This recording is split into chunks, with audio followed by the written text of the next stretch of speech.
Olá pessoal, boa noite, tudo bem com vocês? Espero que esteja tudo bem. E então a gente vai começar mais uma aula de hoje. E o nosso assunto, é sobre uma prática econômica e uma prática política que vigorou durante o período da República Velha, chamada Fundem-Lon, uma prática político-econômica acionada pelo Campos Salles. E também a gente vai ter um outro pontozinho, que é a política dos governadores. Ambas ações foi acionada pelo Campos Salles, e esses serão os nossos comentários na aula de hoje, tudo bem? Então vamos lá, aqui é o seu professor Ricardo que está falando, como as indicações mencionam, beleza? Nossa aula está na apostila do Bernoulli, no volume 1, capítulo 2, nas páginas 106 a 109, tudo bem? Então vamos lá. O nosso comentário hoje vai girar em torno do governo do Campos Salles, governo esse que vai vigorar de 1898 até 1902. A situação político-econômica no território brasileiro não era uma situação fácil, muito pelo contrário, uma situação muito complicada. Situações essas que podem ser simplificadas com o reflexo do encilhamento, aquela prática de emissão de papel moeda que começou a ser colocada, pelo Rui Barbosa lá atrás, até agora está refletindo negativamente, e havia uma baixa do preço do café no mercado internacional. Então, quando o Campos Salles entra, ele vai sofrer um baque muito grande, e ele vai tentar colocar em prática algumas ações para tentar amenizar esse processo, beleza? Essa prática será chamada de Fundem-Lon, que é um empréstimo econômico, O conceito gira em torno de um empréstimo de 10 milhões de libras esterlinas, financiado a longo prazo, foi realizado pelo governo do Campos Salles. Esse empréstimo foi feito frente a banqueiros ingleses, beleza? E tinha o objetivo de organizar as finanças públicas desestruturadas pela política do encilhamento, como havia mencionado, que aumentou a dívida externa no território brasileiro, As consequências não foram consequências muito boas, Teve, a princípio, o controle da emissão de papel moeda, não podia mais emitir papel moeda. Houve a proibição de novos empréstimos, e isso ocasionou uma recessão econômica, falência de bancos e desemprego. Então, essa prática que deveria organizar um pouco mais a economia para que a política e a sociedade, cultura como um todo, pudesse ficar um pouco melhor organizada, muito pelo contrário, não deu muito certo não. E uma outra característica do governo do Campos Salles é a política dos governadores, que pode ser chamada também de política dos estados, beleza? Um conceito básico, que foi a aliança caracterizada pelo apoio mútuo entre os governadores estatais ligados às oligarquias locais e ao governo federal, aquilo que a gente vem falando, Aqui está um organograma, digamos assim, da política dos governadores. Notem, aqui na base, dessa hierarquia está o coronel, que vai angariar os votos para que os prefeitos possam ser eleitos, para que os governadores pudessem ser eleitos e para que o presidente pudesse governar de uma forma mais tranquila. Então, cada um não podia intervir na política do outro para que essa máxima pudesse vigorar, beleza?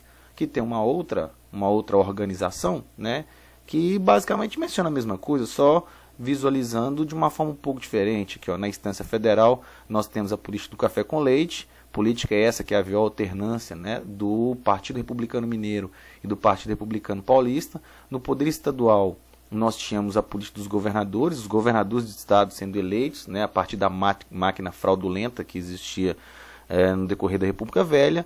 E na base aqui da hierarquia, na base dessa pirâmide, nós temos os coronéis, beleza? O executivo não se comprometeria em não intervir nos estados, e dificilmente, com essa não intervenção, um candidato da oposição era eleito. Por que esse candidato da oposição ele basicamente não era eleito? Porque existia uma comissão verificadora de poderes, e que tinha algumas funções essas que podem ser enumeradas. Por exemplo, essa comissão tinha o poder de reconhecer ou não a eleição dos candidatos do executivo, ou seja, se está benéfico para aquele dado coronel, aquele dado candidato, eu vou reconhecer. Se não tiver, eu não reconheço, anulo e reestruturo uma outra, né? A confirmação da eleição apenas daqueles políticos aliados, e tinha também a capacidade de impedir arbitrariamente, por sinal, alguns vitoriosos da oposição, da posição de assumir seus mandatos. Ou seja, se um, porventura, oposto àquela ordem coronelística daquela dada localidade fosse eleito, possivelmente ele tomaria posse, né? É muito complicado ele tomar posse. E os candidatos que não representavam as elites detentoras do poder deveriam ser afastados ou degolados, né? Que é uma nomenclatura utilizada nesse instante, né?